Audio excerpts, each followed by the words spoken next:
Hello दोस्तों, आप सभी का मिशन मसूरी के इस चैनल पर बहुत बहुत स्वागत है। हम जो पॉलिटी डिस्कशन कर रहे थे उसी में आज आगे बढ़ते हुए अभी तक हमने जो सिटीजनशिप तक पूरी डिटेल पढ़ ली थी। अब हम उसी में आगे बढ़ते हुए आज सबसे इम्पोर्टेंट पार्ट है और सबसे महत्वपूर्ण जो चैप्टर है वो है फंडामेंटल राइट। इससे अगर आप चाहो तो किसी भी तरह से प्रीवियस ईयर के क्वेश्चन देख लो, चाहे वो प्री के हो चाहे वो मेंस के हो, डेफिनेटली इस पार्ट से क्वेश्चन जरूर आते हैं। मेंस के क्वेश्चन थोड़े से कॉन्सेप्ट बेस्ड से ज़्यादा आते हैं, प्री में बहुत इजी टाइप में क्वेश्चन यहाँ से आते हैं। डायरेक्ट पूछ लिया जाता है कि ये किस अधिकार के अंतर्गत आता है, जैसे अनटचेबिलिटी या अस्पृश्यता प्रोहिबिटेड जो एक्ट ये है प्रोविजन है, ये किस अनुच्छेद के अंतर्गत आता है, तो आपको बताना डायरेक्ट 18 आर्टिकल 17 के अंतर्गत ही आता है। तो बिल्कुल बेसिक क्वेश्चन आपसे इसमें प्री में पूछे जाते हैं। मेंस में आपसे क्वेश्चन पूछे जाएंगे तो मेंस में जो क्वेश्चन आएंगे वो आएगा इनको जोड़ते हुए जुडिशरी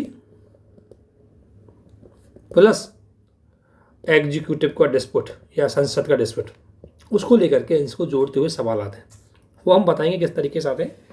तो आपको यहाँ पर पूरी तरह कॉन्सेप्ट पे फोकस होना है ताकि आप बेहतर तरीके से फिर आंसरों का जवाब दे सकते हो। तो अगर बात करें तो हम यहाँ एक बात सबसे पहले ध्यान रखना, हम यहाँ फंडामेंटल राइट नहीं, उससे पहले पढ़ रहे भारतीय लोकतंत्र। भारतीय लोकतंत्र और भारतीय लोकतंत्र के अंतर्गत हम क्या पढ़ रहे हैं, संविधानवाद। और संविधानवाद के थ्योरी या इसके महत्वपूर्ण सिद्धांत जब मैंने आपको स्टार्टिंग में बताए थे तो उनमें से एक सिद्धांत ये भी था कि संविधानवाद को बढ़ावा देने वाला कारक कौन सा है, फंडामेंटल राइट। क्योंकि संविधानवाद का मतलब होता है सीमित सरकार। क्या होता है, सीमित सरकार। और सीमित सरकार का मतलब है कि जनता सरकार को सीमित करे। और जनता सरकार किस तरीके से सीमित करेगी, जब जनता के पास क्या होंगे, फंडामेंटल राइट हो। तो फंडामेंटल राइट लोकतंत्र के सबसे महत्वपूर्ण आधार है। क्योंकि लोकतंत्र में लोक का मतलब यानी कि डेमोस का मतलब मैंने आपको बताया था कि लोकतांत्रिक मूल्य। और लोकतांत्रिक मूल्यों की अगर हम बात करें तो इक्वलिटी है ना, जस्टिस है ना, और लिबर्टी, ये लोकतांत्रिक मूल्य है। और इन्हीं लोकतांत्रिक मूल्यों को बनाए रखने के लिए एक प्रोविजन हमारे संविधान में किया गया है और वो है फंडामेंटल राइट। तो यदि आप किसी भी तरीके से यदि मौलिक अधिकारों का क्वेश्चन लिख रहे हो तो मौलिक अधिकारों का क्वेश्चन लिखते टाइम आपको ये भारतीय लोकतंत्र से जरूर जोड़ना है कि ये भारतीय लोकतंत्र में संविधानवाद को बढ़ावा देने हेतु या व्यक्ति की सर्वोच्चता को स्थापित करने हेतु जो अधिकार दिए गए हैं वो मौलिक अधिकार है। इसलिए मौलिक अधिकार बहुत बड़े महत्वपूर्ण होते हैं। और ध्यान रखना, भारतीय संविधान का सबसे महत्वपूर्ण हिस्सा इन्हें माना गया है। क्यों? क्योंकि देखो, भारतीय संविधान का आधार क्या है, अगर आधार की बात करें तो भारतीय संविधान का आधार जनता की शक्ति, जनता की सर्वोच्चता। और जनता की सर्वोच्चता स्थापित करने के लिए क्या प्रोविजन किया गया है, वो है फंडामेंटल राइट। क्योंकि जनता को सुपरमेसी तभी मिल पाएगी जब उसके पास अधिकार होंगे, ताकि सरकार या राज्य उसके अधिकारों को सीमित नहीं कर सके। वो प्रोविजन इसके अंतर्गत किया गया। अब इसके एक एक पॉइंट को समझो तभी आपके मौलिक अधिकार समझ पाएंगे। जैसे सबसे पहले लिखा है लोकतंत्र का आधार, तो मैंने बताई थी लोकतंत्र का आधार कैसे है। अगर आप देखना चाहो तो दोबारा बता दूं, लोकतंत्र का आधार क्यों, क्योंकि लोकतंत्र में क्या होता है, जनता की सर्वोच्चता। ये होता है जनता की सर्वोच्चता। और जनता की सर्वोच्चता का मतलब है कि जनता को अधिकार हो, और अधिकार ऐसे जिन्हें सीमित नहीं किया जा सके। तो वो अधिकार कौन से हैं, फंडामेंटल राइट है। तो फंडामेंटल राइट जनता की सर्वोच्चता को बताते हैं और जनता की सर्वोच्चता लोकतंत्र का एक आधार है। इसलिए मूल अधिकारों को लोकतंत्र का आधार माना गया है। किसी भी देश के संविधान में अगर कोई भी देश जो अपने आप को संविधान, जिसका संविधान है और उसको वह अपने आप को लोकतंत्र कहता है, तो एक अच्छे लोकतंत्र का यही गुण है कि उस देश के संविधान में फंडामेंटल राइट जरूर निहित होंगे। ठीक है, तो पूरे संविधान का मेन आधार ये फंडामेंटल राइट है। और इन्हीं फंडामेंटल राइटों की सुरक्षा के लिए हमने जुडिशरी की स्थापना की है। इन्हीं फंडामेंटल राइटों के अकॉर्डिंग शासन करने के लिए हमने गवर्नमेंट की स्थापना की है।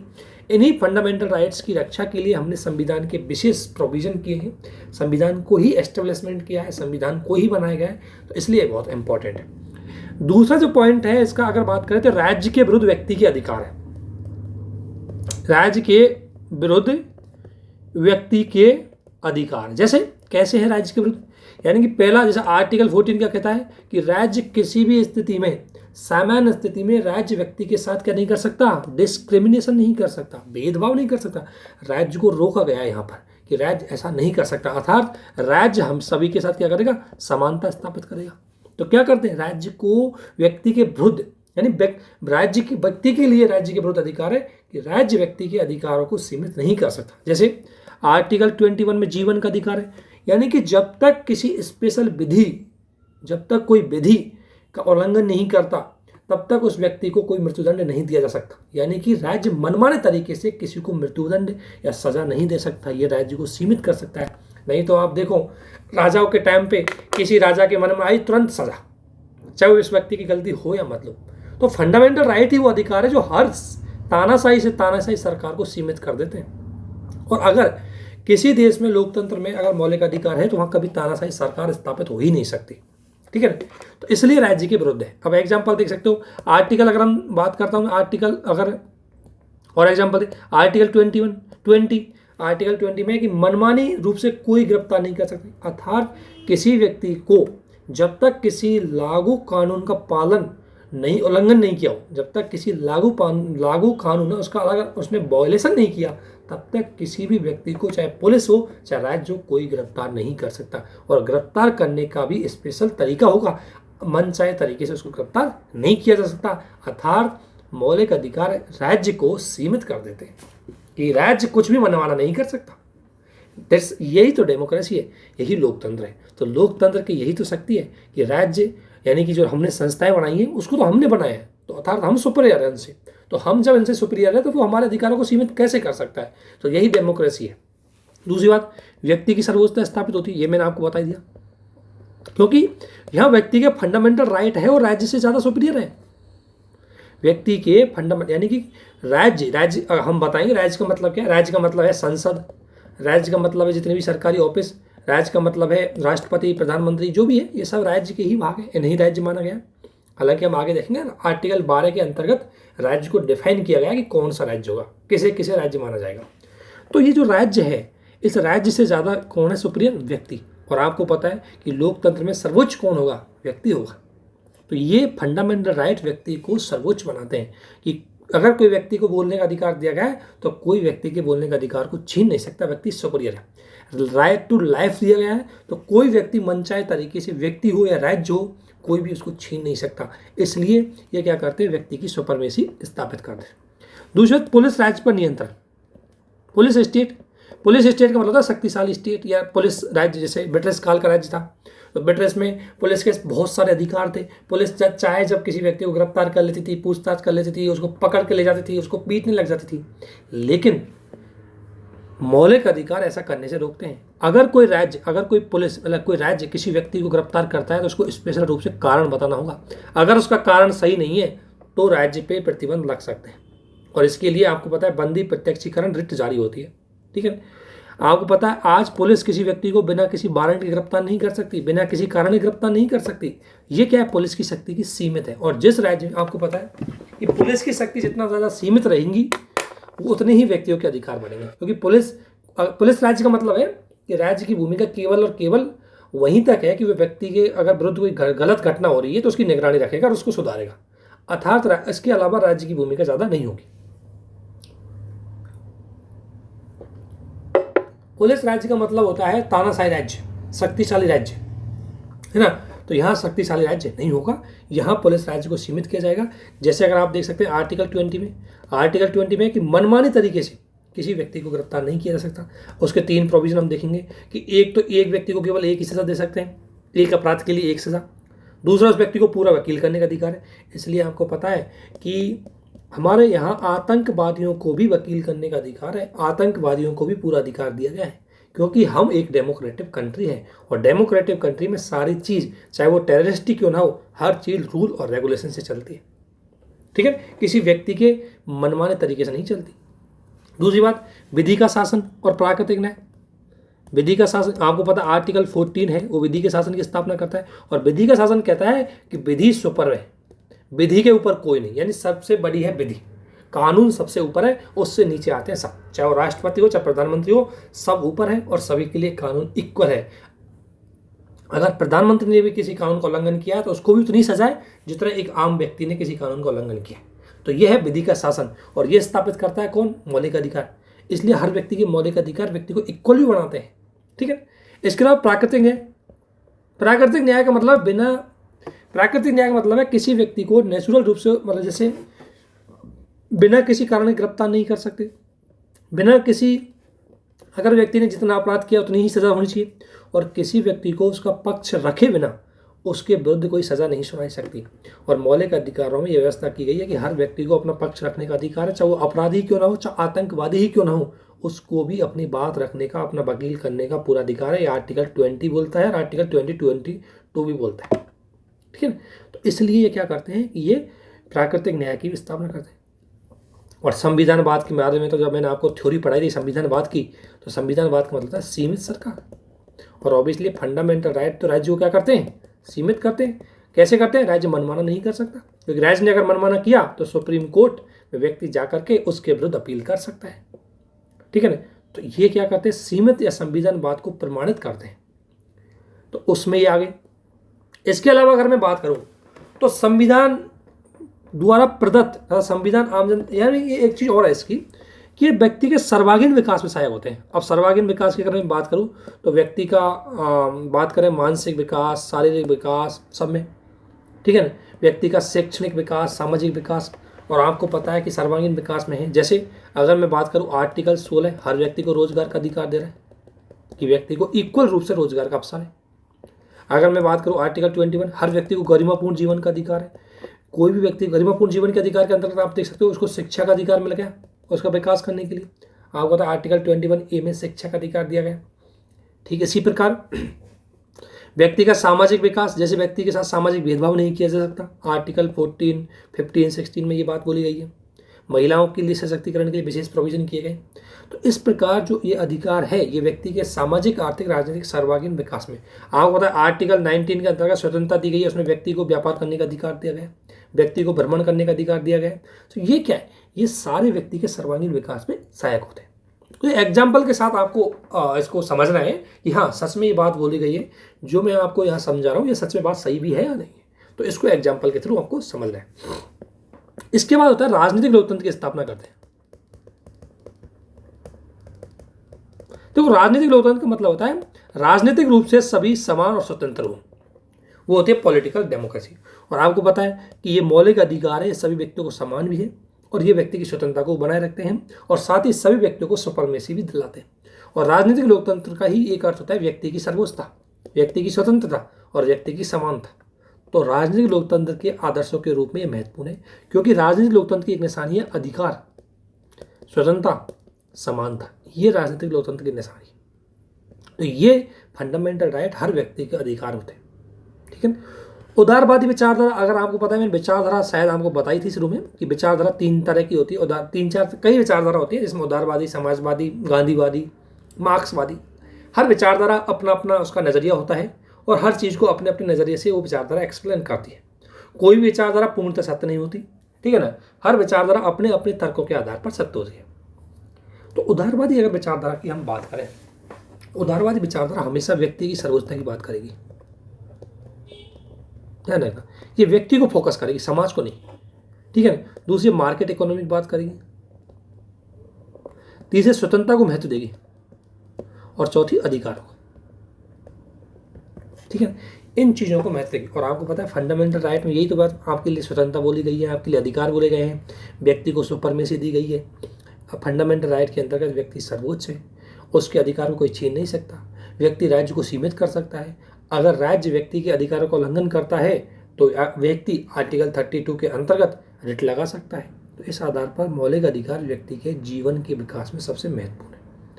कई बार पूछ लिया जाता है। इसके अलावा एक चीज़ और है, उदारवादी विचारधारा। तो अब आप समझ गए होंगे उदारवादी विचारधारा क्यों प्रभावित है, क्योंकि मौलिक अधिकार इन्हीं 4 पॉइंटों की स्थापना करते हैं। ठीक है ना। इसके अलावा आता है सामाजिक क्रांति।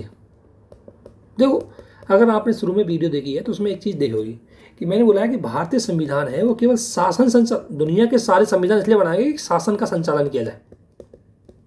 ठीक है ना। लेकिन भारतीय संविधान है ये सामाजिक न्याय एवं सामाजिक क्रांति का द्योतक है। अब सामाजिक क्रांति का मतलब होता है समाज में परिवर्तन। तो मौलिक अधिकार भी इसमें महत्वपूर्ण भूमिका निभाते हैं, आपको पता है। अब कैसे निभाते हैं आप एग्जाम्पल देख सकते हैं। जैसे एग्जाम्पल अगर मैं दूं तो आर्टिकल 14 क्या करता है कि समानता की स्थापना करता है। आर्टिकल 17 अस्पृश्यता की स्थापना करता है। यानी कि ये बताओ, जिस समाज में छुआछूत एक तरह से महत्वपूर्ण भूमिका निभाती थी, जिस समाज में दलितों को कोई रोल ही नहीं था, जिस समाज में महिलाओं की भागीदारी ही नहीं थी, उस समाज में आज महिलाएं हो, चाहे बच्चे हो, चाहे दलित हो या छुआछूत हो, सभी को समान माना गया है। यही तो संविधान है। यानी कि जो समाज पहले विषमतापूर्ण था, जो समाज पहले पद सोपाने का मतलब ऊंच नीच, हायरकी होती है, पद सोपाने का मतलब हायरकी, इसे बोलते हैं ऊंच नीच। एक ऊंचा, वो वर्ग ऊंचा है, हम नीचे हैं। ये तो पहले आपको पता है कि भाई ब्राह्मण उच्च है, दलित सर्वोच्च है, तो दलित निम्न है। आज ये स्थिति नहीं है। आज दलित हो चाहे ब्राह्मण हो, सब इक्वल है, ठीक है ना। तो सो कॉल्ड जो निम्न जातियां थी वो भी आज इक्वल है, जिन्हें सो कॉल्ड निम्न जातियां बनाया गया था। तो संविधान ने बोला है कि हर व्यक्ति इक्वल और समान होगा, उसके साथ किसी प्रकार का भेदभाव नहीं किया जाएगा। और ये आर्टिकल 17, आर्टिकल 14, आर्टिकल 21 इनकी व्यवस्था भी करता है। इसलिए इनके माध्यम से समाज में बदलाव हुआ। आपको पता है आज अस्पृश्यता चलती है लेकिन सीमित हुई पहले की तुलना में, ठीक है ना। तो ये कौन कर रहा है? ये मौलिक अधिकार, ठीक है ना। तो आप एग्जाम्पल बता सकते हो कि पहले समाज विषमतापूर्ण था, आज समतापूर्ण होगा। कैसे? आर्टिकल 14 की वजह से। पहले सोपानिक था, आज समतापूर्ण है। कैसे? क्योंकि पहले राजा महाराजाओं की विशेष उपाधियां होती थी, तो आज आपको पता आर्टिकल 18 ने वो उपाधियां ही समाप्त कर दी। आर्टिकल 17 के द्वारा अस्पृश्यता को ही समाप्त कर दिया। तो इससे क्या है कि समाज में समानता स्थापित हुई है। तो यही तो समाज में परिवर्तन हुआ है और इसे ही क्रांति बोलते हैं। कई बार क्वेश्चन यहाँ से आता है, ये तो पूरा कॉन्सेप्ट है मौलिक अधिकारों को लेकर के। अगर आप मौलिक अधिकारों को लिख रहे हैं तो ये जो कीवर्ड मैंने बताए, इन्हीं कीवर्डों को यूज करते हुए आप क्वेश्चन की स्टार्टिंग कर सकते हैं। अगर मौलिक अधिकारों का कोई भी क्वेश्चन है तो आप इन्हीं कीवर्डों का यूज करते उसकी स्टार्टिंग कर सकते हैं कि अगर मौलिक अधिकार कोई भी क्वेश्चन दिया गया है, हम सॉल्व करेंगे तब आपको बताएंगे कैसे करते हैं। इसके बाद आता है कि मौलिक अधिकारों के बारे में आखिरकार मौलिक अधिकार है क्या। देखो अधिकार, पहले तो ये पूरा कॉन्सेप्ट समझ ले, उससे पहले मैं बताऊँ अधिकार क्या होते हैं, ठीक है। अभी तो मैंने इतना कहानी बता दी। उसके बाद होते हैं प्राकृतिक अधिकार, उसके बाद होते हैं कानूनी अधिकार। इनका रूप भी देख लेते हैं एक बार अपन। कानूनी अधिकार, प्राकृतिक अधिकार, उसके बाद हो गए संवैधानिक अधिकार, और उसके बाद हो गए मौलिक अधिकार, और उसके बाद हो गए मानव अधिकार, ठीक है। तो सबसे पहले अधिकार क्या होता है? अधिकार क्या होता है? अधिकार व्यक्ति के दावे हैं। व्यक्ति क्या दावा करता है? व्यक्ति के दावे जो समाज देता है व्यक्ति को, और उनकी सुरक्षा कौन करता है? राज्य करता है। अर्थात अधिकार व्यक्ति के दावे होते हैं, यानी व्यक्ति का मतलब दावा, मतलब मैं दावा कर सकता हूँ कि ये मेरी चीज़ है। तो अधिकार व्यक्ति के दावे हैं जो समाज स्वीकार करता है उनको, समाज के द्वारा उन दावों को एक्सेप्ट दिया जाता है, एक्सेप्टेंस दिया जाता है कि हाँ ये व्यक्ति के, हर व्यक्ति के होने चाहिए, और फिर उनकी सुरक्षा की जिम्मेदारी राज्य को सौंपी गई है। तो ये हो गई अधिकार की परिभाषा, ठीक है। अब अधिकारों के विचार बहुत पुराने। अगर अधिकारों की हम थोड़ी सी इनके दर्शन पर जाए तो अधिकारों का विचार आया था मध्यकाल, मतलब ये विचार आया था आधुनिक युग में। आधुनिक युग के साथ अधिकारों की शुरुआत हुई थी, क्योंकि आधुनिक युग में ही व्यक्ति की बात हुई थी। उससे पहले बात चलती थी समाज या राज्य की, और समाज या राज्य की जब बात चलती थी तो यहाँ व्यक्ति को केवल एक ही काम सौंपा जाता था, आपके ये कर्तव्य है कि आप राज्य के प्रति कर्तव्यनिष्ठ रहो, आज्ञाकारी रहो, उसकी आज्ञा का पालन करो, उसके लिए आपको समर्पित कर दो। यही बात चलती थी। कभी क्या था? कर्तव्य थे, ड्यूटी थी। कभी व्यक्ति के अधिकारों की बात नहीं की गई थी। क्यों नहीं की गई? क्योंकि एक तो राजतंत्र शासन था, तो राजतंत्र शासन में तो एक ही व्यक्ति के अधिकार होते हैं, बस राजा के, बाकी सबके कर्तव्य होते हैं, ठीक है। लेकिन आधुनिक युग में जब उदारवाद विचारधारा आई, उदारवादी विचारधारा में आपको बता रहा हूँ, उसने व्यक्ति पे फोकस करती थी। समाज की बजाय व्यक्ति, राज्य की बजाय व्यक्ति को सुपरमेसी देती थी, और उसने बोला कि नहीं, व्यक्ति कर्तव्य ही नहीं करेगा, व्यक्ति के अपने अधिकार भी होंगे, क्योंकि वो व्यक्ति है इसलिए उसके अधिकार होंगे। और इसकी सबसे पहले धारणा आती है, जॉन लॉक करता है, और जॉन लॉक के द्वारा ही एक ब्रिटिश पॉलिटिकल साइंस के थिंकर थे, और काफ़ी इन्होंने स्वतंत्रता को लेकर, इन्होंने अधिकार को लेकर के काफ़ी महत्वपूर्ण भूमिका निभाई। और लॉक ने जो अधिकारों की श्रेणी बताई वो बोली प्राकृतिक अधिकार। Natural right.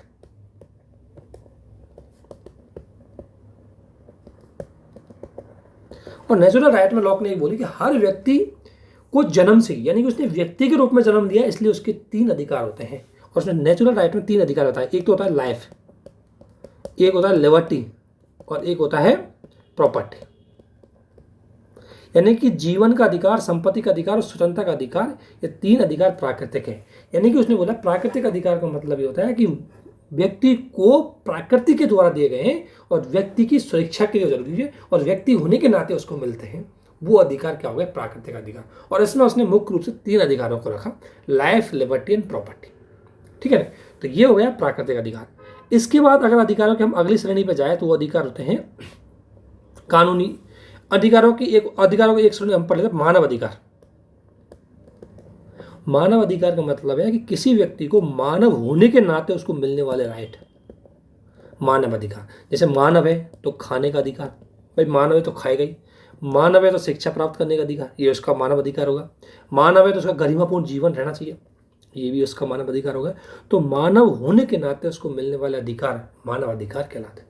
ठीक है, इसके बाद आता है कानूनी अधिकार। कानूनी अधिकार का मतलब है वे अधिकार जो किसी देश की संसद ने जिनको वैधानिक दर्जा दिया है उन्हें कानूनी अधिकार बोलेंगे। जैसे अगर मैं बात करूं, एग्जांपल अगर मैं दूं तो खाद्य सुरक्षा अधिनियम 2013 के अंतर्गत हमने क्या काम किया, हमने खाद्यान्न मतलब खाने के अधिकार, खाद्यान्न के अधिकार को या भोजन के अधिकार को कानूनी अधिकार बनाया। यानी कि राज्य अब बाध्यकारी है कि उस व्यक्ति को ये चीज़ दे, कानूनन का मतलब बाइंडिंग हो जाता है। तो वे अधिकार जो राज्य के लिए एक तरह से बाध्यकारी होते हैं कि राज्य उनको क्या करे, उनकी सुरक्षा करे, उनको दे। लेकिन ध्यान रखना, कानूनी अधिकारों का उल्लंघन होने पर न्यायपालिका इंटरफेयर करती है, लेकिन वो सुप्रीम कोर्ट डायरेक्ट नहीं करता, पहले उसमें हाई कोर्ट इंटरफेयर करता है। ठीक है, तो ये हो गया कानूनी अधिकार। यानी कि हर व्यक्ति को कानूनन रूप से जो अधिकार मिलते हैं, जो संसद द्वारा दिए गए हैं, वो अधिकार क्या हो सकते हैं, उसे कानूनी अधिकार होते हैं। ठीक है, इसके बाद आता है कानूनी अधिकार के बाद आता है संवैधानिक अधिकार। संवैधानिक अधिकार वे अधिकार है जो संविधान के किसी अनुच्छेद में उल्लेखित है, संविधान के किसी भाग में उनको लिखा हुआ है, वो इस अधिकार क्या हो जाते हैं, संवैधानिक अधिकार हो जाते हैं। ठीक है, अभी मैं पूरा 5 को एक साथ लेके चलूंगा। उसके बाद आता है मौलिक अधिकार। अब ये अलग होते हैं सबसे। मौलिक अधिकार व्यक्ति के वे अधिकार है जो व्यक्ति को दिए गए हैं और उनका अनुपालन करवाना न्यायपालिका के लिए बाध्यकारी है। न्यायपालिका के लिए क्या है, बाध्यकारी है, इनको पालन करना बाध्यकारी है। अब अगर हम सीक्वेंस के आधार पर देखें कि सबसे ज़्यादा अधिकार क्या होंगे, तो आपको पता है मानव अधिकार सबसे ज़्यादा होते हैं, क्योंकि हर अधिकार मानव अधिकार होता है। ठीक है, और आपको पता है हर मानव अधिकार है पहले बोल, और उससे आपको पता है प्राकृतिक अधिकार सीमित है, क्योंकि प्राकृतिक अधिकार मानव अधिकार की अगर हम बात करें तो मानव अधिकारों की कई श्रेणियां हैं। एक है प्रारंभिक श्रेणी के अधिकार, जिसमें लाइफ, लिबर्टी, प्रॉपर्टी, इक्वलिटी इनके अधिकार आते थे। उसके बाद सामाजिक आर्थिक अधिकार आए व्यक्ति के, और आज तो आपको पता है व्यक्ति के पर्यावरण तक अधिकार आ गए, पर्यावरण का, जीवन का अधिकार। तो अधिकारों की तो कई श्रेणियां हैं, अधिकार समय के साथ बदलते गए। आपको पता है कि आज समलैंगिकता भी एक अधिकार हो गया, जिसे किसी टाइम पे कलंक माना जाता था। तो अधिकार समय के आधार पर और समाज की परिस्थिति के आधार पर बदलते जाते हैं, क्योंकि इन्हें दिया किसके जाता है, समाज के द्वारा दिया जाता है और व्यक्ति को दिया जाता है, और परिस्थिति के अकॉर्डिंग चेंज होते हैं, क्योंकि अधिकारों की कई श्रेणियाँ हैं। तो जो अधिकारों की अगर श्रेणियाँ और देख लेते हैं एक बार थोड़ा सा, अधिकारों की श्रेणियाँ देखो। एक अधिकार है राजनीतिक अधिकार। राजनीतिक अधिकार की शुरुआत हुई थी उदारवाद के साथ, उदारवादी राजनीतिक अधिकारों की बात कर रहे थे। और राजनीतिक अधिकारों में क्या आएंगे, मतदान का अधिकार, स्वतंत्रता का अधिकार, समता का अधिकार, है ना। और ये अधिकार क्या हो गए, राजनीतिक अधिकार, जो व्यक्ति के राजनीतिक विकास में सहायक होते हैं। ठीक है ना। उसके बाद आए सामाजिक अधिकार, सामाजिक एवं आर्थिक अधिकार, यानी कि व्यक्ति को खाद्यान्न की चीज़ें होनी चाहिए, व्यक्ति को बेसिक एजुकेशन प्रोवाइड करवाई जानी चाहिए, व्यक्ति का ये क्या हो गए, व्यक्ति को रिजर्वेशन दिया जाना चाहिए, ये व्यक्ति का क्या हो गए, सामाजिक आर्थिक अधिकार हो गए। व्यक्ति को रोजगार दिया जाने का अधिकार, तो रोजगार का अधिकार ही आ गए। तो सबसे पहले जो उदारवादी आए थे उन्होंने राजनीतिक अधिकारों की बात करी, लेकिन समाजवादी जो हमेशा समाज की बात करते हैं, समानता की बात करते हैं, जो सामाजिक न्याय की बात करते हैं, उन्होंने सामाजिक आर्थिक अधिकारों की बात बोली। तो ये हो गई अधिकारों की दूसरी श्रेणियाँ। अधिकारों की तीसरी श्रेणी आई थी, वो है आधुनिक अधिकारों की, जिसमें आप बात कर सकते हो नारियों के अधिकार, जिसमें बात कर सकते हो आप अल्पसंख्यकों के अधिकार, कि अल्पसंख्यकों को अपने अलग अधिकार होने चाहिए ताकि वो अपनी संस्कृति, अपनी भाषा, इनकी सुरक्षा कर सके, उसको भाषा को बनाए रखने की अधिकार होना चाहिए। और आज तो अधिकार की एक श्रेणी और आ गई पर्यावरण का अधिकार, समलैंगिकता का अधिकार। तो अधिकार तो मानव अधिकारों में बहुत चीज़ें आती है, और मानव जो इसलिए हम कह सकते हैं कि जो प्राकृतिक अधिकार है वो मानव अधिकारों का एक पार्ट है। प्राकृतिक अधिकार केवल life, liberty, property, it's means कि प्राकृतिक अधिकार मानव अधिकारों की प्रथम श्रेणी है केवल, ठीक है ना। तो ये हो गया। इसके बाद अगर हम बात करें तो आपको पता है हर मौलिक अधिकार मानव अधिकार है, क्योंकि मानव अधिकार में तो सभी आ जाएंगे। तो हर मौलिक अधिकार क्या है? मानव अधिकार है। तो अगर हम सीक्वेंस को देखें तो सबसे बड़े होते हैं कौन सा? ह्यूमन राइट, यानी कि हर राइट ह्यूमन राइट होगा, ये तो आपको पता है, ठीक है ना। और जो उसके बाद आते हैं कानूनी राइट, यानी ये हो गए कानूनी राइट, क्योंकि कानून राइट का मतलब है जिसे संसद के द्वारा, ये संविधान सभा के द्वारा, जिसे मतलब कानून संसद के द्वारा उसको बाध्यकारी बनाया गया है, वो अधिकार, ठीक है ना। उसके बाद आ गया संविधान। देखो हर कानूनी अधिकार संविधान में उल्लेखित नहीं होता, ठीक है ना, और हर ह्यूमन राइट्स कानूनी अधिकार भी नहीं होता, ठीक है ना। समझ गए सीक्वेंस को? हर ह्यूमन राइट, हर मानव अधिकार कानूनी अधिकार नहीं था। जैसे पहले खाने का अधिकार, अब जाकर के उसको कानूनी अधिकार बनाया, पहले नहीं था वो। तो हर ह्यूमन राइट कानूनी अधिकार नहीं होता, और हर कानूनी अधिकार संवैधानिक अधिकार नहीं होता। कुछ कानूनी अधिकारों को ही संविधान में इंडिकेट किया गया है। जैसे अगर आप बात करते हैं आर्टिकल 301 संपत्ति का अधिकार, ठीक है। इसके बाद आते हैं फंडामेंटल राइट, और फंडामेंटल राइट का मतलब है कि जो भारतीय जो संसद के, जो न्यायपालिका के लिए बाध्यकारी हो। और आपको पता है हर संवैधानिक अधिकार भी फंडामेंटल राइट नहीं होता, क्योंकि आर्टिकल 301 में उल्लेखित है संपत्ति का अधिकार, और वो आज फंडामेंटल राइट की श्रेणी में नहीं है। अर्थात फंडामेंटल राइट उससे भी कम होते हैं, सीमित होते हैं। और अगर प्राकृतिक अधिकारों की बात करूँ तो प्राकृतिक अधिकार तीनों श्रेणियों में आ सकते हैं, क्योंकि प्राकृतिक अधिकार ह्यूमन राइट भी होते हैं। प्राकृतिक अधिकार, कुछ प्राकृतिक अधिकारों को कानूनी अधिकार भी बनाया गया, जैसे संपत्ति का अधिकार, और कुछ प्राकृतिक अधिकारों को मौलिक अधिकार भी बनाया गया, जैसे जीवन का अधिकार। तो ये है अधिकारों की श्रेणियां। अब अधिकारों के बारे में जानेंगे। अर्थात फंडामेंटल राइट की जो परिभाषा यहाँ से निकल के आती हुई है कि व्यक्ति के वे अधिकार जो व्यक्ति के विकास में सहायक होते हैं, जिन्हें न्यायपालिका के लिए बाध्यकारी बनाया गया है, जिन्हें राज्य के लिए बाध्यकारी बनाया गया है, जिनकी सुरक्षा की जिम्मेदारी राज्य के लिए जब बाध्यकारी हो गई है, ठीक है ना, वो है फंडामेंटल राइट।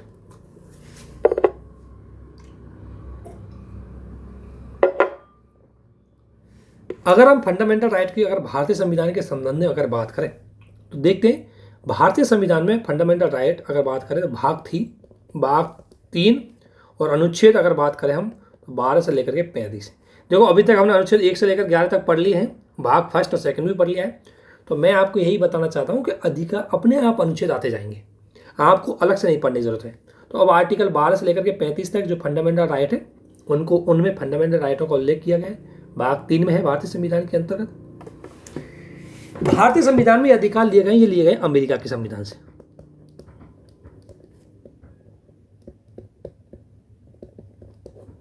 अमेरिका के संविधान से, लेकिन भारतीय संविधान और अमेरिका के संविधान के जो अधिकार है इनमें अंतर है। और अंतर क्या है? अगर हम अमेरिका के मौलिक अधिकारों की बात करें और भारतीय मौलिक अधिकारों की बात करें, है ना, तो इनमें डिफरेंस है। रीजन क्या होता है कि अधिकार किसको होते हैं? व्यक्ति को। ये बात आपको पता है, अधिकार किसको सुपरमेसी देते हैं? व्यक्ति को। लेकिन आपको पता है कि अगर हमें समाज में व्यक्तियों का विकास करना है, सामाजिक विकास करना है, सामाजिक न्याय करना है, तो सामाजिक न्याय करने के लिए आपको पता है व्यक्ति के अधिकारों को तो कुछ हद तक तो सीमित करना पड़ेगा, तभी अन्य व्यक्तियों का भला होगा। अर्थात अन्य व्यक्तियों के भला हो करने के लिए हमें तार्किक आधार पर अधिकारों को सीमित तो करना पड़ेगा। किसके आधार पर? तार्किक, मनमाने तरीके से नहीं, तार्किक, रीजनेबल,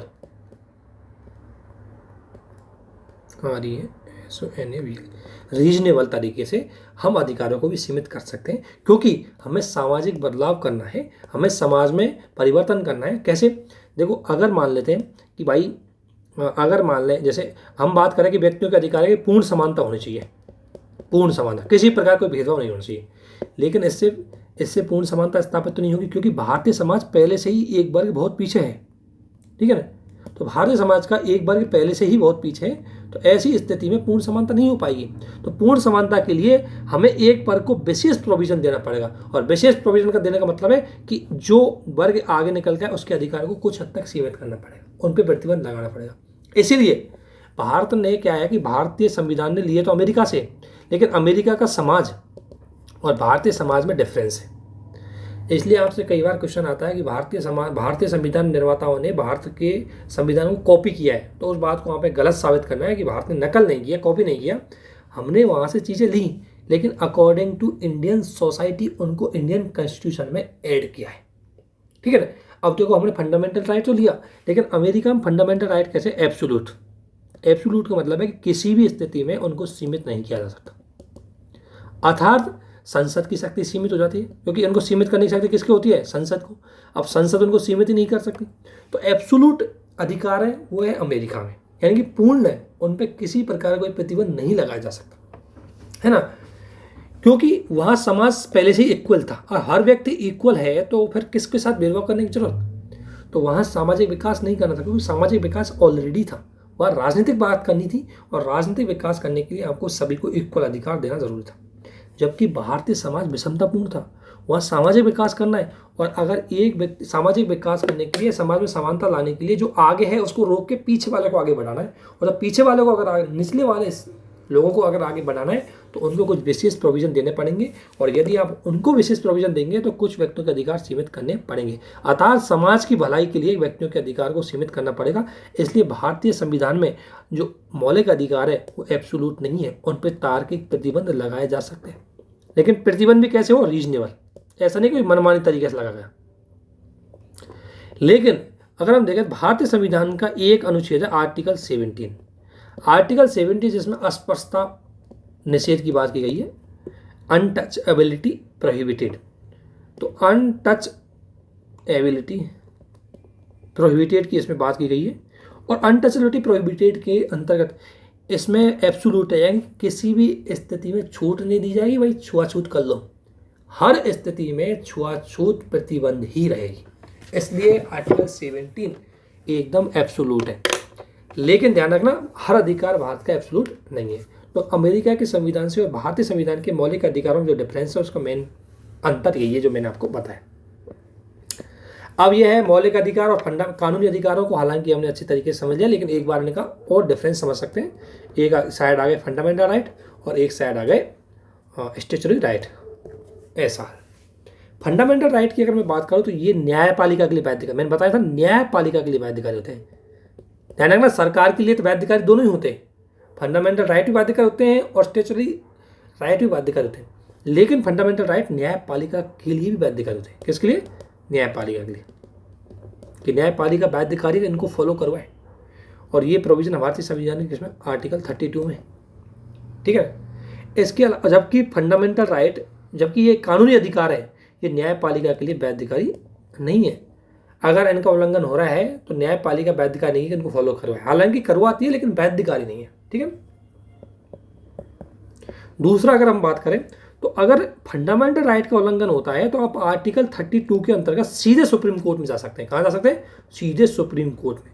जबकि कानूनी अधिकार का उल्लंघन होने पर, जैसे किसी व्यक्ति को पीट दिया, उसका कानूनी अधिकार का उल्लंघन होगा, तो ऐसी स्थिति में व्यक्ति डायरेक्ट सुप्रीम कोर्ट नहीं जाएगा, वो कहाँ जाएगा?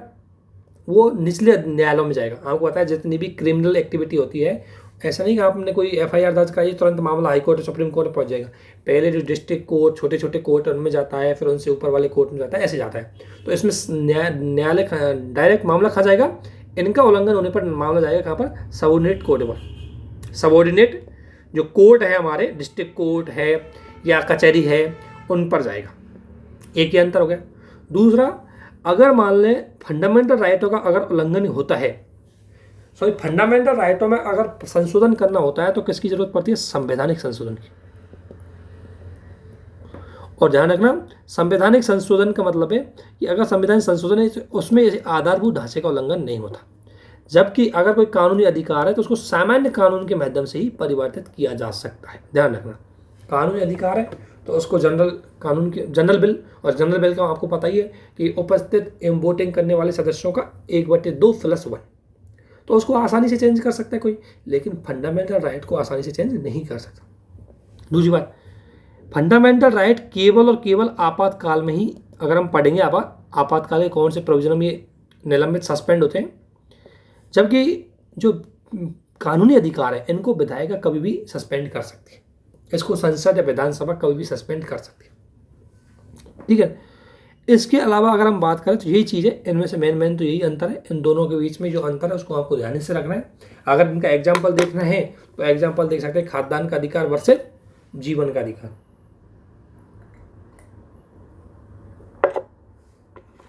तो यहाँ तक आपके समझ में आ गया होगा। अब आगे बढ़ते हुए चलते हैं, अब हम अनुच्छेदों पे चलते हैं। तो एक चीज़ ध्यान रखना, राज्य की परिभाषा, अगर राज्य की मैं बात करूँ तो कई बार हमारे मन में कई चीज़ आती है। आज तक हम, अगर कोई पॉलिटी का बंदा नहीं पढ़ा होता है और उससे पूछा राज्य का मतलब क्या है, तो वो बोलेगा यूपी, एमपी, राजस्थान, ये राज्य मानेगा। एक्चुअली में ये राज्य नहीं, ये तो भारतीय संघ की इकाइयाँ हैं जिन्हें हम कॉमन भाषा में राज्य बोलते हैं। राज्य का मतलब, अगर आर्टिकल 12 के अंतर्गत हम बात करें, नॉर्मली राज्य के अंतर्गत कई परिभाषा होती है, 3 परिभाषा बताता हूँ मैं राज्य का। देख, उदारवादी क्या कहते हैं राज्य के बारे में, कि राज्य कैसा होना चाहिए, सीमित होना चाहिए। तो जो हमारे आर्टिकल 12 में जो राज्य है ना, वो यही राज्य है जिसे उदारवादी बोलते हैं।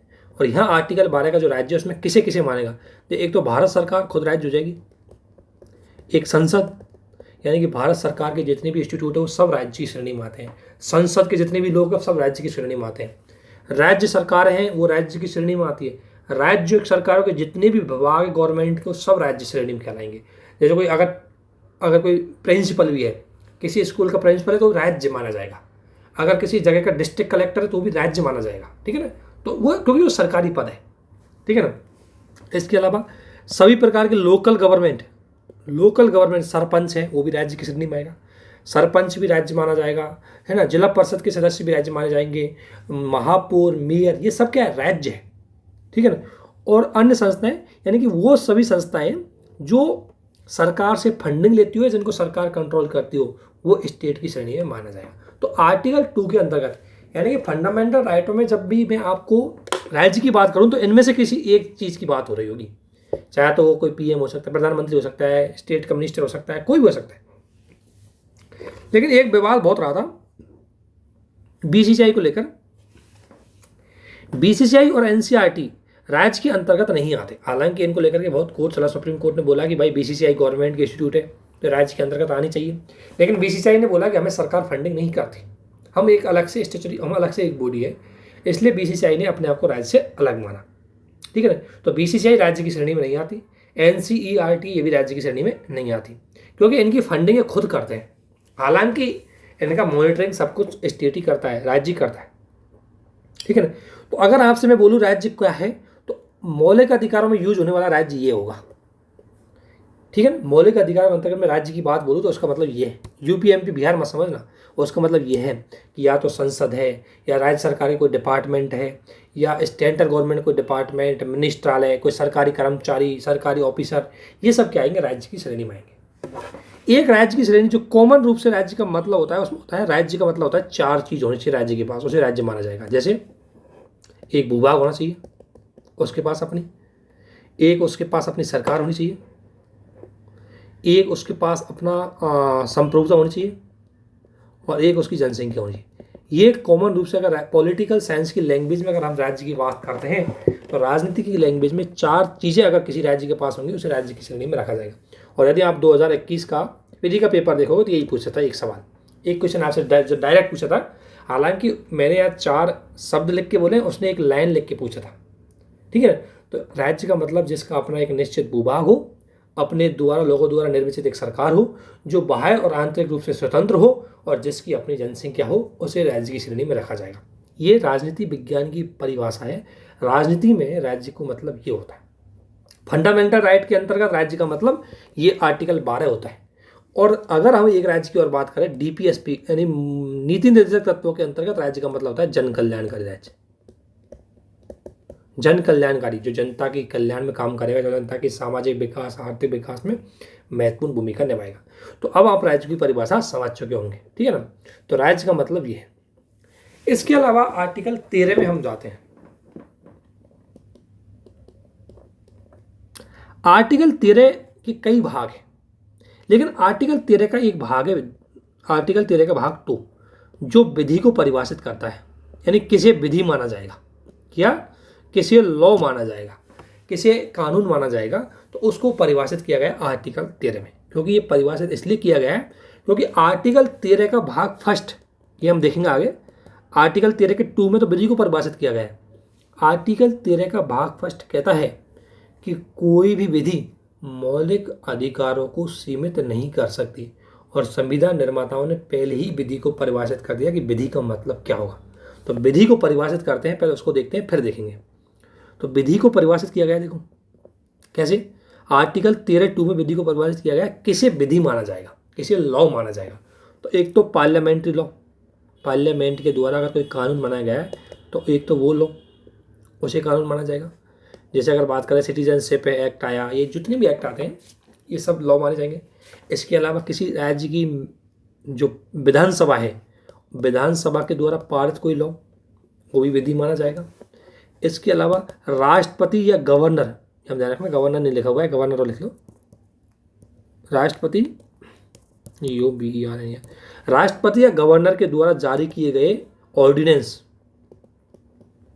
अध्यादेश, ये भी विधि माने जाएंगे। ध्यान रखना ये भी विधि की परिभाषा में आता है, यानी कि राष्ट्रपति या गवर्नर द्वारा जारी किया गया कोई भी ऑर्डिनेंस मौलिक अधिकारों को सीमित नहीं कर सकता, ठीक है ना। इसके अलावा आदेश, नोटिफिकेशन और कानून को प्रभावी बनाने वाली जितनी भी ट्रेडिशन चल रही है, कोई परंपरा चल रही है, वो सब कानून की श्रेणी में आते हैं।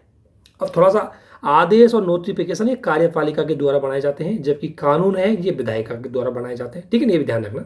और अध्यादेश है ये भी राष्ट्रपति, जो आपको पता है कि कार्यपालिका का भाग होता है और राष्ट्रपति विधायिका का भी भाग होता है, लेकिन अध्यादेश के टाइम पर राष्ट्रपति हमेशा कार्यपालिका का ही भाग माना जाएगा। तो अध्यादेश क्या होता है, हालांकि इसको हम आगे अच्छे से डिफाइन करके पढ़ेंगे। अध्यादेश एक तरह से कार्यपालिका ही विधि होती है, ठीक है। तो आर्टिकल 13(2) में विधि को डेफिनेशन किया है, लेकिन आपने इसमें एक चीज़ देखोगी, इसमें संविधान संशोधन शब्द शामिल नहीं है, अर्थात संविधान संशोधन विधि नहीं मानी गई है, और इसी को लेकर के आगे विवाद आएंगे, उनको हम देखेंगे, ठीक है। और ध्यान रखना इसी आर्टिकल, और उसके बाद आर्टिकल 13 के 1 में क्या बात बोला गया, जैसे बोला गया आच्छादन का सिद्धांत,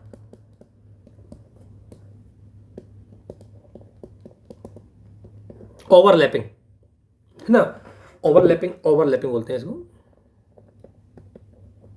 थ्योरी ऑफ आच्छादन का सिद्धांत का मतलब क्या है, इसमें ये बोला गया है कि अगर कोई विधि यानी अगर कोई विधि, इनमें से कोई विधि या संविधान से पूर्व बनी हुई कोई विधि, अगर कोई विधि जो संविधान से पूर्व बनी है, अगर वो फंडामेंटल राइटों से टकराती है, फंडामेंटल राइटों से टकराती है, तो उस विधि को क्या कर दिया जाएगा, उस विधि को ढक लिया जाएगा। क्या कर लिया जाएगा, ढक लिया जाएगा। ढक लिया जाने का मतलब है, देखो दो तरह से चीज होती है, एक तो होती है पूर्णतः उसको समाप्त करना, ये समाप्त शब्द को हटाओ, इसकी जगह लिखो ढक लिया जाएगा, ठीक है ना। समाप्त का मतलब होता है कि रद्द कर दिया जाएगा, ठीक है, तो रद्द नहीं किया जाएगा। जैसे फॉर एग्जाम्पल के लिए मान लेते हैं कि अगर कोई विधि आईपीसी, होता है संविधान पूर्व बनी कौन सी विधि, आईपीसी, सीआरपीसी, इनमें कोई कानून ऐसा है जो मान लें कि मौलिक अधिकारों को क्या कर रहा है, चोट पहुंचा रहा है, मौलिक अधिकारों को नुकसान पहुंचा रहा है, मौलिक अधिकारों को सीमित कर रहा है, तो इस विधि को क्या कर दिया जाएगा, उस टाइम के लिए निष्क्रिय कर दिया जाएगा। जब तक वो मौलिक अधिकारों को सीमित करेगा वहां तक उसको निष्क्रिय किया जाएगा, निष्क्रिय किया जाएगा, उसको परमानेंटली नहीं हटाया जाएगा। जैसे ये मौलिक अधिकार समाप्त होगा तो दोबारा इसको रिवाइव कर लिया जाएगा। फॉर एग्जाम्पल, अगर कोई विधि मान ले प्रॉपर्टी के राइट से, इन संपत्ति के अधिकार से टकरा रही थी, तो वो 1978 तक तो क्या रही, छिपी रही, लेकिन 1978 के बाद जैसे ही वो संपत्ति का अधिकार कानूनी अधिकार बना, तो वो विधि दोबारा से रिवाइव हो जाएगी। तो ये होता है आच्छादन का सिद्धांत, ठीक है। इसमें विधि पूरी तरह समाप्त नहीं होती, बल्कि वो ढकी जाती है, ठीक है ना। इसके बाद आता है सेपरेशन थ्योरी, पृथक्करण का सिद्धांत। पृथक्करण में क्या होता है कि संसद या विधायिका या किसी के द्वारा बनाई गई कोई विधि का कोई भाग फंडामेंटल राइटों के विरुद्ध जाता है। देखो आपको पता है एक सब कानून आता है, उस कानून में कितने भाग होते हैं, कितने प्रोविजन होते हैं, कितने पार्ट होते हैं।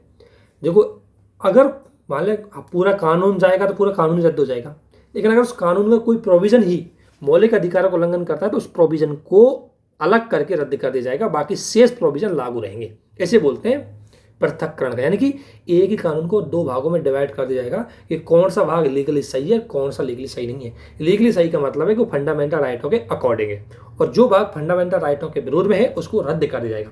ये होते हैं पृथक्करण। ध्यान रखना, पृथक्करण में उस विधि को रद्द किया जाता है जो विधि मौलिक अधिकारों से टकराती है। ठीक है ना, ये आर्टिकल 13 के 3 में ये बात बोली गई है।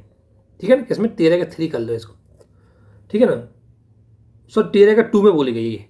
ये तो बोला गया 13 के 2, 13 का 1 हो गया 3 1। ये पृथक्करण का सिद्धांत है 13 के 2 में है, और विधि की परिभाषा है ये 13 के 3 में है, और आच्छादन का सिद्धांत है 13 के 1 में। ये ध्यान रखना थोड़ा सा। ठीक है ना, अब आपने एक चीज़ देखी होगी इन सारी विधियों के इस पृथक्करण के सिद्धांत से, लेकिन इसको चेक करेगा कौन कि ये विधि मौलिक अधिकारों के विरुद्ध है या नहीं है। तो ये चेक करने की पावर है न्यायपालिका को दी गई है, और इसे ही न्यायिक पुनर्लोकन बोलते हैं। तो न्यायिक पुनर्लोकन शब्द कहीं लिखा नहीं है, बस इनसे निकल के आता है कि न्यायिक पुनर्लोकन। क्योंकि पता कैसे चलेगा, तो पता करने के लिए रिव्यू करना पड़ेगा, और उसी रिव्यू को बोलते हैं जुडी। और वो रिव्यू किसके द्वारा किया जाता है, वो रिव्यू न्यायपालिका के द्वारा किया जाता है, इसलिए उसे क्या बोलते हैं, जुडिशरी रिव्यू। तो जो आपको पता है भारतीय संविधान के अंतर्गत न्याय पुनर्लोकन शब्द कहीं उल्लेखित नहीं किया गया है, बस वो रिफ्लेक्ट होता है, वो हमें दिखाई देता है, और दिखाई देता है जैसे आर्टिकल 13 के इन प्रोविजनों से दिखाई दे रहा है हमें। ठीक है ना, तो आर्टिकल 13 के जो ये प्रोविजन है इनसे हमें दिखाई दे रहा है, और इसलिए इसको थोड़ा सा और देख लो कि न्यायिक पुनर्लोकन की अगर हम बात करें तो आर्टिकल 13 के प्रोविजन से दिखाई देते हैं। आर्टिकल अगर हम 32 को भी पढ़ेंगे, क्योंकि 32 क्या कहता है कि संविधान न्यायपालिका सुरक्षा करेगी, तो कब करेगी, चेक करके ही करेगी ना, तो उसको अधिकार है। इसके अलावा आर्टिकल 131, ये जितने भी आर्टिकल हम आगे बढ़ते जाएंगे आपको इनके अंतर्गत क्या क्या चीज़ लिखी हुई है उसको आप समझ सकते हैं, लेकिन आपको ध्यान रखना कौन कौन से आर्टिकल न्यायिक पुनर्लोकन की बात करते हैं, और न्यायिक पुनर्लोकन कभी हमारे संविधान में डिफाइन नहीं किया है। इसके बाद संविधान की एक बात और बोली गई, परित्याग का अधिकार। देखो इसमें क्या बात बोली गई, इसमें यह बात बोली गई है कि कोई व्यक्ति अपने अधिकारों को त्याग भी नहीं कर सकता। कोई व्यक्ति अपने अधिकारों को त्याग भी नहीं कर सकता। जैसे कोई व्यक्ति अपनी इच्छा से मर नहीं सकता। मरना किसका उल्लंघन है, आर्टिकल 21 का, क्योंकि वो जीवन के अधिकार को खतरे में पहुंचाएगा। ठीक है, तो कोई व्यक्ति अपने अधिकारों को त्याग नहीं कर सकता। ऐसा संविधान निर्माताओं ने क्यों किया गया था, ऐसा इसलिए किया था क्योंकि अगर मान लें कि अगर भारतीय कुछ लोगों को तो पहली बात तो अधिकारों के बारे में पता नहीं था, और कुछ लोगों को जबरदस्ती अधिकारों का परित्याग करवाया जा सकता था। जैसे क्या कहते हैं कि मान लें कोई व्यक्ति है, कोई दबंग आदमी ने उस व्यक्ति को मार दिया, अब नियम के अनुसार तो उस पर हत्या का आरोप लगना चाहिए, लेकिन वो व्यक्ति पे पहले लिखवा ली कि मैं अपनी इच्छा से जीवन त्याग रहा हूँ, और ये मेरा अधिकार है कि मैं अपने जीवन को त्याग सकता हूँ। तो अगर ऐसा प्रोविजन होता तो शक्तिशाली व्यक्ति कमजोर व्यक्ति पे पहले इसे ठप्पा लिखवा लेता, उसको मार देता या उसमें कोई भी काम करवा लेता। इसलिए बोला गया कि कोई व्यक्ति अपने अधिकारों को त्याग नहीं सकता। हालांकि मजबूरी में, नियम के अनुसार तो कोई व्यक्ति इच्छा से तो नहीं त्यागता, लेकिन कई बार लोग इच्छा से भी त्याग देते हैं, है ना, कि चलो मेरी जगह इसको मिल जाए ये चीज़। मान ले कैसे, जैसे मान ले एक पिता है और एक पुत्र है, पुत्र ने किया है किसी का मर्डर, लेकिन इसको बचाने के लिए पिता बोलेगा नहीं, इसका मर्डर तो मैंने किया है, गलत तरीके से बोलेगा, और मैं अपने अधिकार को त्यागता हूँ इसकी सुरक्षा के लिए, तो ये भी तो गलत है। यहाँ स्थिति बहुत खराब हो जाएगी। इसलिए बोला गया, सुप्रीम कोर्ट ने खुद कहा है कि कोई व्यक्ति अपने अधिकारों को त्याग नहीं कर सकता। जैसे बेहराम वर्सेस बॉम्बे स्टेट का जो मामला हुआ था 1955 में, और बशेर सरनाथ और इनकम टैक्स कमिश्नर का जो केस था, इसमें सुप्रीम कोर्ट ने बोला कि कोई व्यक्ति अपनी इच्छा से अपने अधिकारों को त्याग नहीं कर सकता। क्यों नहीं कर सकता, पहली बात व्यक्ति को अधिकारों की पूरी बात पता नहीं होती, और दूसरी बात वो व्यक्ति हो सकता है उसमें कोई प्रेशर डाला गया हो कि वो अधिकार त्याग दे। ये दोनों ही चीज़ें व्यक्ति की गरिमा के विरुद्ध होती है। इसके बाद ये ग्रेनविल ऑस्टिन ने वही बात बोली जो मैंने आपको बोला है। ग्रेनविल ऑस्टिन ने बोला, ध्यान रखना ये अंतरात्मा शब्द को जरूर समझना है। अलग अलग व्यक्तियों ने अलग अलग चीज़ को अंतरात्मा बोला है, तो उस किस व्यक्ति ने क्या बोला वो आपको ध्यान होना चाहिए। जैसे अगर मैंने आपको पहले बताया था कि डॉक्टर बी आर अम्बेडकर ने केवल आर्टिकल 32 को अंतरात्मा बोला है। किसको, आर्टिकल 32 को संविधान की अंतरात्मा बोला है, जबकि ग्रेनविल ऑस्टिन ने फंडामेंटल राइट एंड डीपीएसपी, इन दोनों को संविधान की क्या बोला है, अंतरात्मा। अब इसने ऐसे नहीं बोल दिया, बहुत महत्वपूर्ण चीज इसलिए बोला। किसने, ग्रेनविल ऑस्टिन, ये संविधान विशेषज्ञ। इसने क्यों बोला है, क्योंकि देखो संविधान बनाया किसके लिए, जनता के लिए। क्यों, जनता का कल्याण, जनता का विकास और जनता की गरिमा। क्यों? जनता की गरिमा, जनता का कल्याण, जनता का विकास। तो गरिमा कौन देता है? Fundamental right. विकास कौन देगा? उसको डीपीएसपी। और इसीलिए दोनों क्या हो जाते हैं कि व्यक्ति के लिए बहुत में संविधान की अंतरात्मा है। क्योंकि अगर हमारे भारतीय संविधान में से अगर आप भाग 3 और 4 निकाल दोगे तो संविधान में कुछ बचने वाला नहीं है। क्यों? अगर भाग 3 निकाल दिया तो फिर न्यायपालिका की क्या जरूरत है? अगर भाग 4 निकाल दिया तो सरकार की क्या जरूरत है? ठीक है ना? तो उनको बनाए रखने के लिए इसलिए ग्रेनवेल आइंस्टीन ने इन्हें संविधान की अंतरात्मा बोला है। और सही बात है, क्योंकि इनके बिना संविधान ही अधूरा है। और ये दोनों चीज ऐसी जो व्यक्ति के सर्वांगीण विकास में सहायक होती है। ठीक है।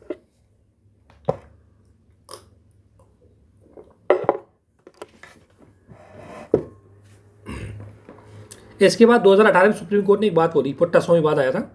और इसी पुट्टा स्वामी वाद में आपको पता है निजता के अधिकार को आर्टिकल 21 में जोड़ा गया था। ठीक है ना? तो निजता का अधिकार आज आर्टिकल 21 में है और मौलिक अधिकार है। इस पुट्टा स्वामी वाद में सुप्रीम कोर्ट ने एक बात बोली।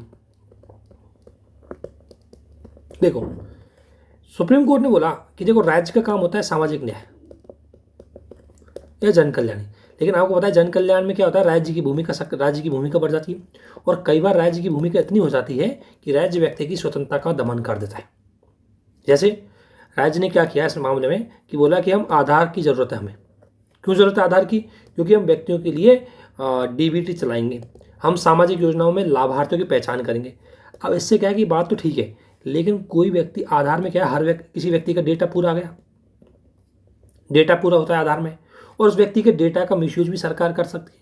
कि जो व्यक्ति सरकार के विरुद्ध बोलेगा उसके डेटा को मिसयूज करके उसको किसी भी चीज़ में फंसाया जा सकता है। क्योंकि आधार में क्या होता है, आपका फिंगरप्रिंट होता है। अब मान ले कोई व्यक्ति डेथ हो गई और वहाँ पर कोई उस व्यक्ति के ऊपर आपके फिंगरप्रिंट को टच कर दिया तो आप तो वैसे ही फंस गए केस में। तो इससे क्या होता है कि सुप्रीम कोर्ट ने बोला कि देखो भाई, आप खान पीन के लिए दो, आप वास्तविक लाभार्थियों की पहचान करो, लेकिन उनकी आड़ में व्यक्तियों के अधिकारों को मत छीनो। तो न्यायपालिका ने स्पष्ट रूप से बोला कि राज्य जन कल्याण की आड़ में व्यक्तियों के अधिकारों का उल्लंघन नहीं कर सकता। अर्थात राज्य 2 रोटी खिला करके किसी व्यक्ति की स्वतंत्रता का दमन नहीं कर सकता। और ये बात सही है, इसलिए जरूरी है क्योंकि आपको पता है कि व्यक्ति को इज्जत चाहिए, व्यक्ति को गरिमा चाहिए। रोटी तो एक दिन भूखा भी रहेगा, कोई फर्क नहीं पड़ेगा। हालांकि जो लोग भूखा रहते हैं वो स्वतंत्रता के बारे में नहीं जानते, उनको तो बस पेट में रोटी मिल जाए वो ठीक है। लेकिन जिनको रोटी मिली हुई है उनको स्वतंत्रता जरूरी होती है। और हुआ क्या था कि हिटलर के टाइम पे क्या किया हिटलर ने लोगों से बोला, देख खाओ पियो मौज करो, लेकिन मेरे विरुद्ध में कुछ बोलो मत, मैं जो कहूँगा वही करो। अब आज के टाइम पे अगर आपको पता है कि कोई व्यक्ति से आप बोले, किसी व्यक्ति को 2 विकल्प दे कि देख भाई, मैं महीने के आपको 5,000 10,000 रुपये दे दूंगा, लेकिन मेरी गुलामी करना। गुलामी का मतलब स्वतंत्रता त्याग देना। और 5,000 रुपये मतलब मैं तुझे रोटी दे दूंगा, मैं तेरा कल्याण कर दूंगा, तुझे पढ़ा दूंगा, कुछ भी कर दूंगा, लेकिन तू मेरी गुलामी कर। तो कोई भी व्यक्ति ऐसा ऑप्शन चूज नहीं करेगा। तो ठीक इसी प्रकार न्यायपालिका ने बोली कि कल्याण करो लेकिन व्यक्ति के अधिकारों को सीमित मत करो। दोनों में बैलेंस होना चाहिए। तो इसलिए ये पुट्टा स्वामी वाद ने सुप्रीम कोर्ट ने आधार के प्रोविजन के कुछ प्रोविजन हैं उनको खत्म कर दिया और कुछ को बनाए रखा। और ये आपको पता है मूल अधिकारों की बात सही कि मूल अधिकार आपको पता है स्थिर नहीं होते, गतिशील है। अब ये क्वेश्चन ही आपसे पूछ ले जाए कि मूल अधिकार गतिशील है, संक्षिप्त में व्याख्या कीजिए। तो स्टार्टिंग करनी है आपको इसकी बढ़िया से।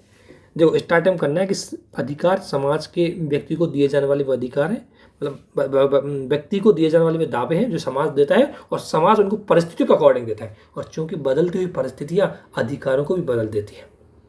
ठीक है। और यहीं से आपको एग्जाम्पल देते चलना है। फिर आपको मेन बॉडी में लिखना है कि अधिकारों की बात करें तो बदलते हैं अधिकारों की ये श्रेणियां होती है। पहली श्रेणी में केवल राजनीतिक अधिकारों की बात हुई थी, दूसरी श्रेणी में व्यक्ति ने अधिकार आर्थिक अधिकार।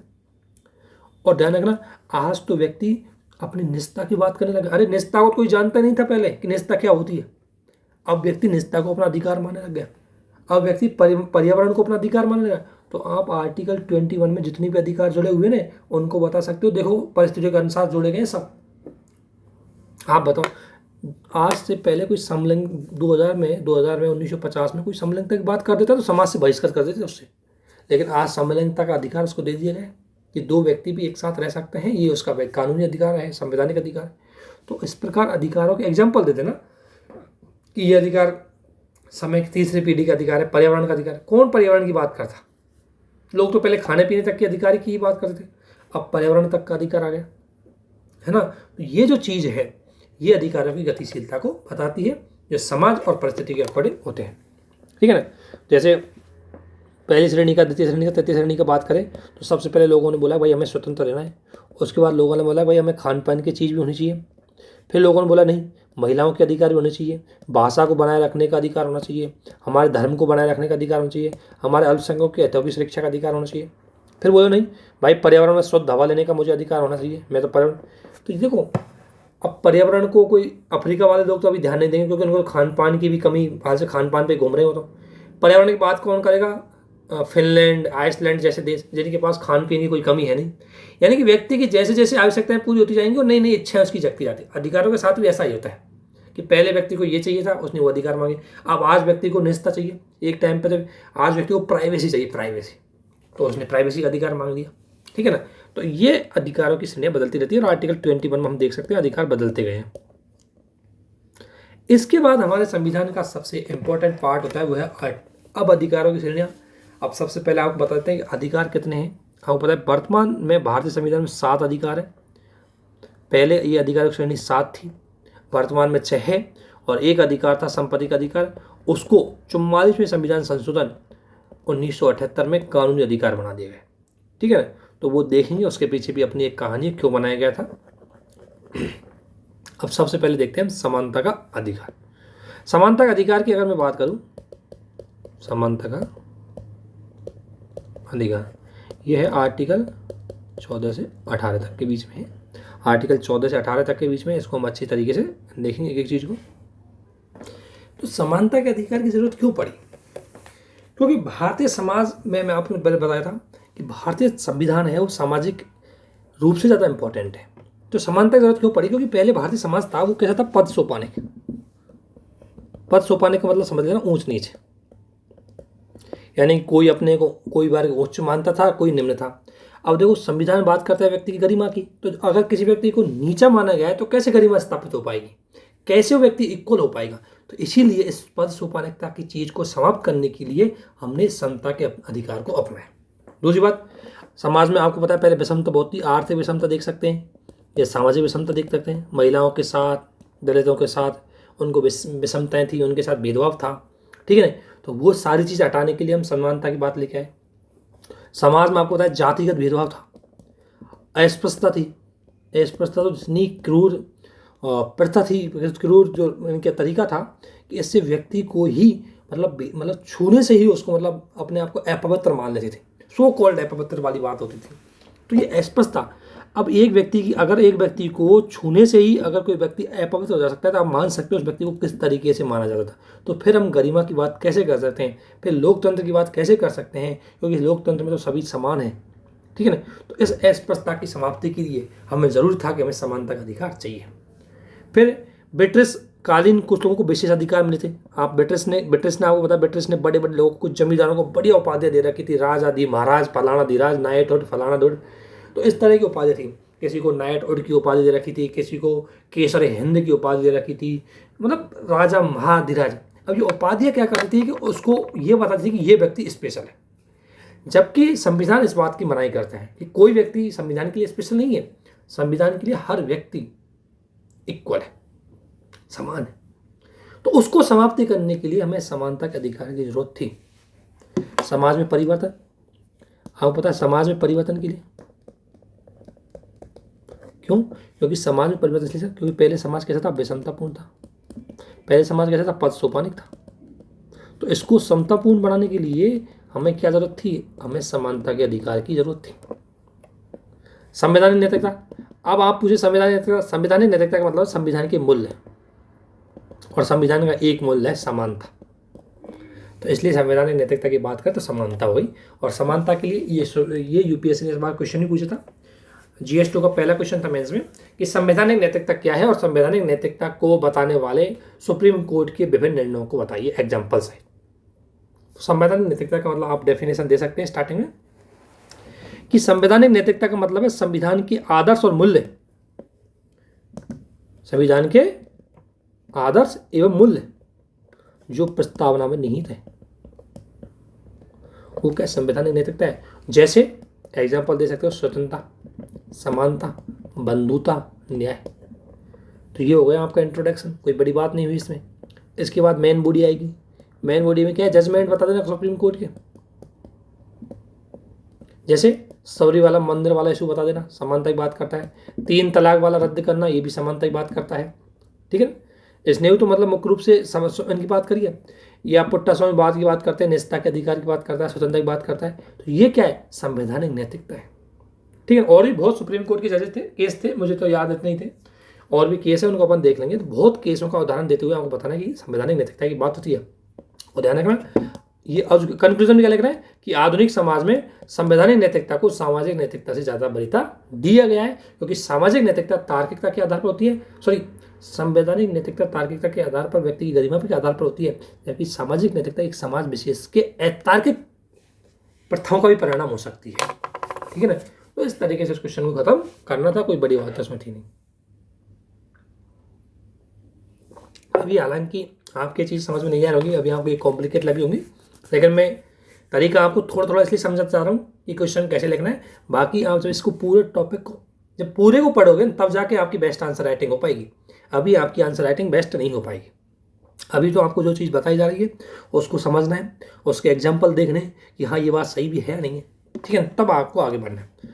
दूसरी बात, समानता की बात और क्यों जरूरत पड़ी हमें, सामाजिक न्याय के लिए, क्योंकि सामाजिक न्याय कहता है कि हर व्यक्ति को कुछ विशेष सुविधाएं, हर व्यक्ति को मतलब उसके अधिकार हो, हर व्यक्ति की समाज में उचित भागीदारी हो, और इसके लिए आपको समानता की जरूरत पड़ेगी।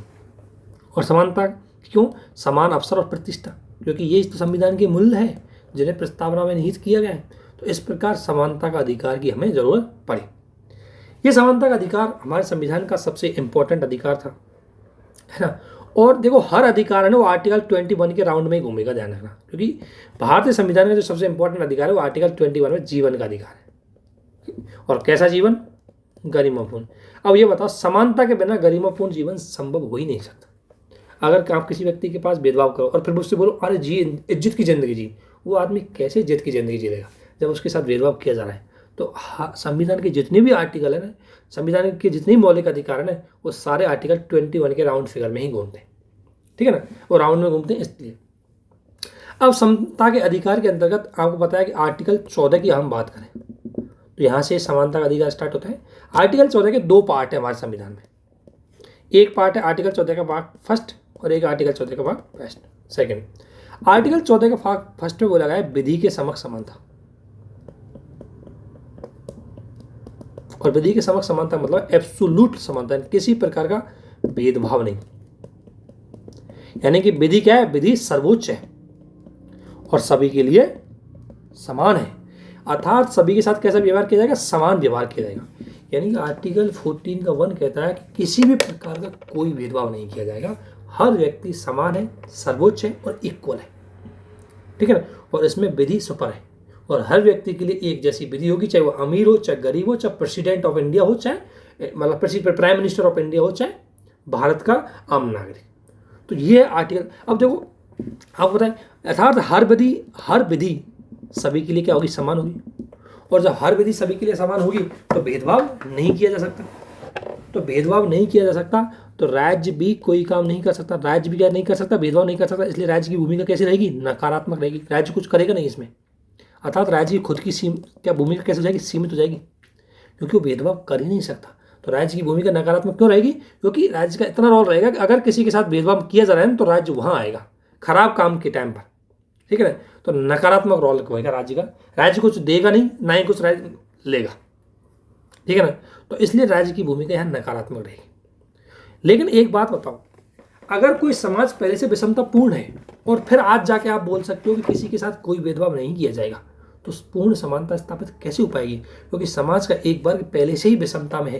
एक व्यक्ति खड़ा हुआ है चौथी सीढ़ी पर, एक व्यक्ति खड़ा हुआ है पहली सीढ़ी पर। अब आप बोल रहे हो कि दोनों को बराबर टाइम है, अब पहुंचो पहले। तो जो व्यक्ति पहली सीढ़ी पे खड़ा हुआ है वो कैसे पहले पहुंच पाएगा। तो इसका मतलब यह है कि आर्टिकल 14(1) में हमने बोला है कि पूर्ण समानता होनी चाहिए, लेकिन एक समतापूर्ण समाज स्थापित करने के लिए पूर्ण समानता से संभव नहीं हो सकता, क्योंकि कोई भी समाज पूरी तरह हमेशा समानता में नहीं था। समाज का कुछ वर्ग क्या है, पिछड़ा हुआ है, तो उसको मुख्य धारा में लाने के लिए, उसको समानता में लाने के लिए उसके कुछ तो विशेष सुविधाएं देनी पड़ेगी। इसलिए हमने आर्टिकल 14(2) को अपनाया था।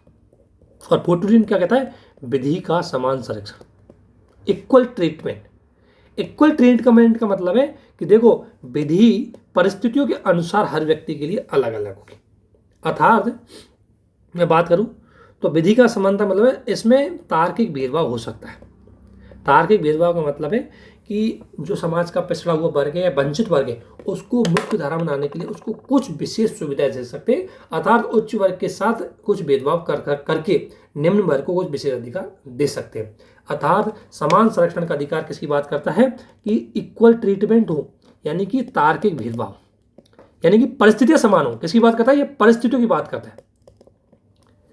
भाई परिस्थितियां समान स्थापित करो। फॉर एग्जाम्पल, अगर मान लें कि आप एक व्यक्ति जो मतलब बहुत ही पिछड़ा था, उसकी एजुकेशन कम हुई थी, और एक व्यक्ति जो बहुत अच्छी एजुकेशन करी, अब उन दोनों को आप एक ही एग्जाम दिलाते हैं, तो जिसने अच्छी एजुकेशन करी वो इजीली पास कर जाएगा। तो वहाँ समानता हो ही नहीं पाई, क्योंकि वो पहले से ही विषमता में था। समानता तब स्थापित होगी, हाँ, ये व्यक्ति जिसने एजुकेशन ज़्यादा प्राप्त करी है, थोड़ी सी आगे है, तो जो एजुकेशन कम प्राप्त करे उसको थोड़ा सा आगे दे दो, उसको थोड़ा सा विशेष प्रोविजन दे दो, ताकि वो उसके साथ कंपटीशन कर ले।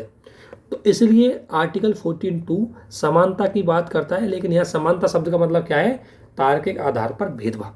और इसमें राज्य क्या करता है, भेदभाव करता है। इसलिए राज्य की भूमिका कैसी हो जाती है, सकारात्मक। और आप देख सकते हैं भारतीय संविधान में महिलाओं के लिए, बच्चों के लिए और दलितों के लिए विशेष सुविधा देने के लिए अन्य वर्गों के साथ भेदभाव इनका किया गया है।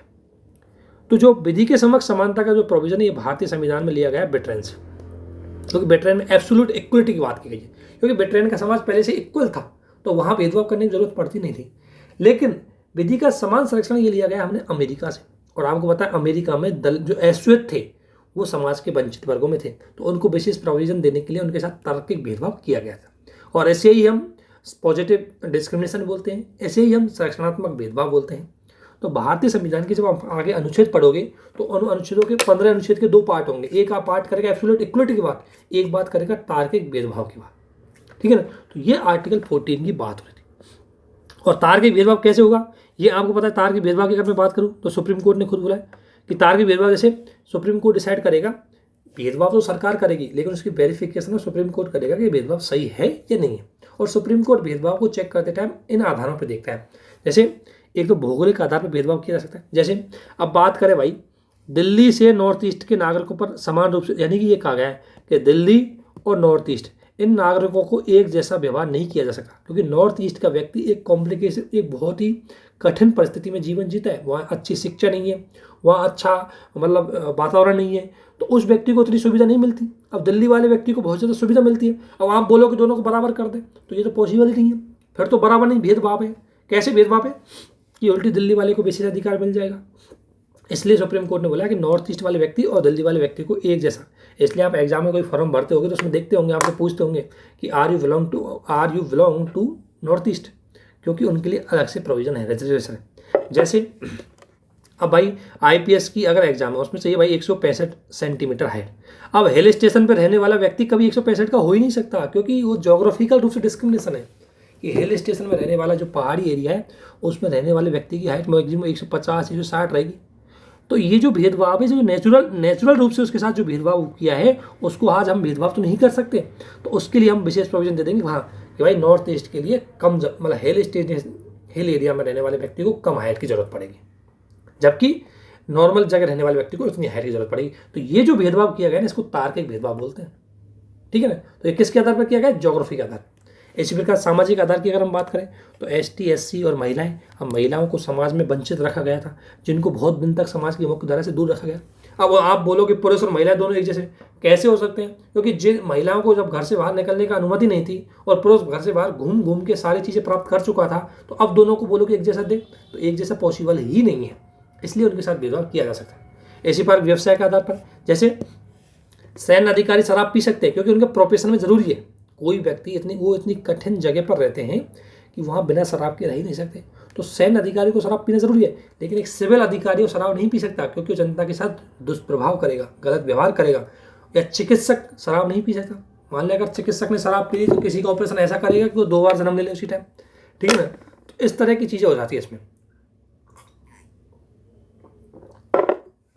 तो इस आधार पर सुप्रीम कोर्ट ने बोला कि भेदभाव होगा, लेकिन भेदभाव कैसा है, रीजनेबल है या नहीं है, इसका डिसाइड भी सुप्रीम कोर्ट करता है। इसलिए आपने देखा होगा जब कि सरकार किसी व्यक्ति को आरक्षण देती है, किसी वर्ग विशेष को, तो सुप्रीम कोर्ट उसकी वेरीफाई करता है कि सच में भेदभाव सही है या नहीं है।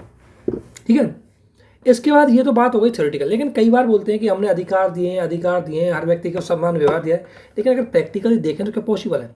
पहली बात तो यह है कि आधे से ज़्यादा व्यक्तियों को आधे ज़्यादा छोड़ो, 1% से ज़्यादा व्यक्तियों को तो अपने अधिकार ही पता नहीं है। सिर्फ 1% व्यक्ति है उनको अधिकार पता हो सकते हैं, बाकी 99% लोगों को तो अपने अधिकार ही पता नहीं है क्या अधिकार है मेरे। ठीक है। दूसरी बात कि अगर मान लें जिसको पता भी है और उसका अगर अधिकार का उल्लंघन भी हो गया, तो वो कहाँ जाएगा, जुडिशरी, कहाँ, सुप्रीम कोर्ट। और सुप्रीम कोर्ट की न्यायिक प्रणाली इतनी महंगी है, इतनी ज़्यादा महंगी है कि एक वकील करने के लिए ना उसको कितने साल तक का कर्ज लेना पड़ेगा, मतलब कितने साल से रुपये जोड़ने पड़ेंगे, लाखों रुपये एक दिन की हियरिंग के लगते हैं। तो कोई व्यक्ति अगर किसी व्यक्ति से मान लें, कोई व्यक्ति उसको मान लें किसी ने गलत शब्द बोल दिया, अस्पष्टता शब्द बोल दिया किसी ने, अब वो व्यक्ति उस अस्पष्टता शब्द के लिए सुप्रीम कोर्ट पहुंच कर वहाँ लग गए उसके 10-20 लाख, तो वो व्यक्ति कौन जाएगा उसके लिए, कोई नहीं जा पाएगा कि चलो ठीक है, वो फिर अपने अधिकार को छोड़ देगा, मरने दे, क्योंकि अगर मैं वहाँ गया तो मैं वैसे ही कंगाल हो जाऊँगा। ठीक है। तो न्याय प्रणाली इतनी महंगी है कि हर व्यक्ति अपने अधिकार का उल्लंघन होने के बावजूद भी न्यायपालिका नहीं जा सकता। दूसरी बात, न्यायपालिका तक पहुँचने के लिए हर व्यक्ति की क्षमता ही नहीं है। और तीसरी बात, व्यक्ति को अधिकारों के बारे में ही पता नहीं। इन चुनौतियों को देखते हुए सरकार ने एक चीज़ सोची और संसद द्वारा नालसा एक्ट लाया गया था, नालसा एक्ट 1985। और नालसा एक्ट में प्रोविजन किया गया कि कुछ व्यक्तियों को निःशुल्क न्यायिक सहायता, यानी अगर किसी व्यक्ति का उल्लंघन हुआ है तो उसकी निःशुल्क न्यायिक सहायता की जाएगी, यानी कि उसको बिना फ्री में सरकारी वकील मिलेगा, वो उसका केस लड़ेगा और उसको अधिकार दिलाएगा। तो इससे सीमित लेवल पर वंचित वर्गों के लिए, महिलाओं के लिए, या एक निश्चित क्राइटेरिया रखा कि किस किस को अधिकार प्राप्त होगा। इसका महत्व बहुत है, क्योंकि पहली बात तो इसका महत्व है कि हर व्यक्ति को अपना प्राकृतिक अधिकार मतलब है कि अगर किसी व्यक्ति का अधिकार उल्लंघन हुआ है तो उसको पहुंच होगी वहाँ, वो उस वकील को बेच पाएगा, भाई जा मेरा पक्ष रख। ठीक है। दूसरी बात, DPSP के अंतर्गत आर्टिकल 39 में निःशुल्क न्यायिक सहायता का प्रोविजन किया गया है, तो इस एक्ट के अंतर्गत उस प्रोविजन को व्यवहारिक रूप दिया गया। तीसरी बात, निःशुल्क न्यायिक सहायता देना राज्य का जन कल्याणकारी कार्य है, तो इससे राज्य की जन कल्याणकारी भूमिका बढ़ी है। ये नालसा एक्ट के महत्व को बता रहे हैं कि नालसा एक्ट का क्या क्या महत्व है ना। तो इतनी चीज़ें हो गई है। और इसके अलावा आपको पता है कि फंडामेंटल राइट की सुरक्षा का व्यवहारिक पक्ष, यानी कि फंडामेंटल राइट की सुरक्षा जब भी हो सकती है जब किसी व्यक्ति उल्लंघन होने पर उसका कोई केस लड़े न्यायपालिका में। तो नालसा में प्रोविजन किया गया। और नालसा के बाद में कई चीज़ें हम सरकार योजना भी लेके आई है, कई वॉलंटियर है उनका गठन किया गया है। कुछ ऐसे वॉलंटियर बनाया गया है कि अगर किसी व्यक्ति का उल्लंघन होता है, अधिकार का उल्लंघन होता है, तो वो उसकी तरफ से केस लड़ेगा, उसको सरकार अपना फीस देती है, या सरकारी वकील यही काम करते हैं उनका भी तरफ से। इसके बाद अगर हम आगे देखते हैं तो इसके बाद आता है कि एक चीज़ ध्यान रखना, अगर हम फंडामेंटल राइटों की बात करें तो ये सारे अधिकार है ना, वो किसके भाग नहीं है, आधारभूत ढांचे के भाग नहीं है, लेकिन समानता का जो अधिकार है वो आधारभूत ढांचे का भाग है, ध्यान रखना। अर्थात समानता के अधिकार में दिए गए प्रोविजन आर्टिकल 14 और 42 में किए गए प्रोविजनों को संसद सीमित नहीं कर सकती। तो अभी तक हमने आर्टिकल 40 पढ़ा है, ये अधिकार बहुत बड़े हैं, थोड़ा सा इसमें 2 से 3-4 दिन लग जाएंगे, लेकिन ध्यान रखना अगर आपने ये पढ़ लिया ना एक बार तो आपको मतलब ज़्यादातर चीज़ आपकी क्लियर हो जाएंगी। ठीक है ना। तो कल से पढ़ेंगे हम विधि के समक्ष समानता का अगला वीडियो में, ये क्या क्या अपवाद है। हालांकि विधि सबके लिए समान होती है, लेकिन कुछ विशेष अधिकार दिए गए हैं प्रेसिडेंट और गवर्नर को, तो उसको देखेंगे। तो आज इसको यहीं समाप्त करते हैं। अच्छे से एक एक चीज़ को समझ के धीरे धीरे से पढ़ना है, फिर उसके एग्जाम्पल ढूंढना है, और उसी तरह की चीज़ें फिर अखबारों में, न्यूज़पेपरों में, या कोई घटना में, या कोई फैक्ट है, कोई करंट में जोड़ते हुए देखना है, कुछ एग्जाम्पल लेना है कि हाँ आज सुप्रीम कोर्ट ने ये बोला, सुप्रीम कोर्ट ने ये बोला, ये क्या संवैधानिक नैतिकता है, क्या नैतिकता है, तो उनको जोड़ के जब आप यूज करोगे तभी जा कर के आप अच्छा मतलब क्वेश्चन और आंसर, अच्छा आंसर लिख पाओगे। अगर आपने कॉन्सेप्ट से पढ़ा है तो ना तो प्री छूट पाएगी ना मेंस छूट पाएगी, क्योंकि प्री के सारे फैक्ट आपके आए गए हैं, और मेंस के फिर आप अच्छे से लिख पाओगे। धीरे धीरे ये चीज़ें करो, अच्छे से आप इनको कर पाओगे, प्रैक्टिस करो, समझो, बिना समझे मतलब जल्दीबाजी मत करना। अगर कोई भी चीज़ समझ में नहीं है तो आप पूछ सकते हैं। आप सभी को बहुत बहुत धन्यवाद, थैंक यू।